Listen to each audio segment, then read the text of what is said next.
ঢাকার অদূরে আশুলিয়ার ঝিড়াবোতে নিজ বাড়িতে ডাকাতের হামলায় আহত হয়েছেন অভিনয়শিল্পী আজিজুর রহমান আজাদ। ডাকাতদের প্রতিহত করতে গিয়ে ৩টি গুলিবিদ্ধ হয়েছেন তিনি। আহত হয়েছেন তার স্ত্রী ও মা।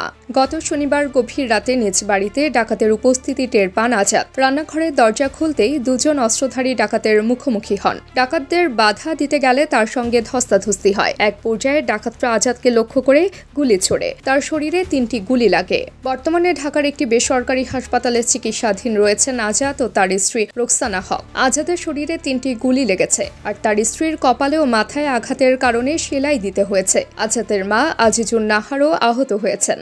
আজাদ জানান, ঘটনার সময় রাত প্রায় 2:45। ক্ষুধা লাগায় রান্নাঘরের দিকে যাচ্ছিলেন, তখনই দরজার কাছে সন্দেহজনক শব্দ পান। দরজা খুলতেই ডাকাতদের অস্ত্র তাক করতে দেখেন। ধস্তাধস্তির এক পর্যায়ে এক ডাকাত তাকে 3বার গুলি করে, তবে তিনি শেষ মুহূর্ত পর্যন্ত চেষ্টা করেছেন ডাকাতদের প্রতিহত করতে।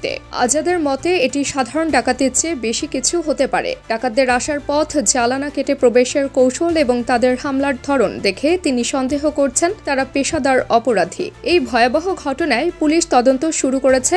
আজাদ ও তার পরিবারের সদস্যরা বর্তমানে চিকিৎসাধীন রয়েছেন। তবে প্রশ্ন থেকে যায়, এটি শুধুই ডাকাতি নাকি কোনো পরিকল্পিত হামলা?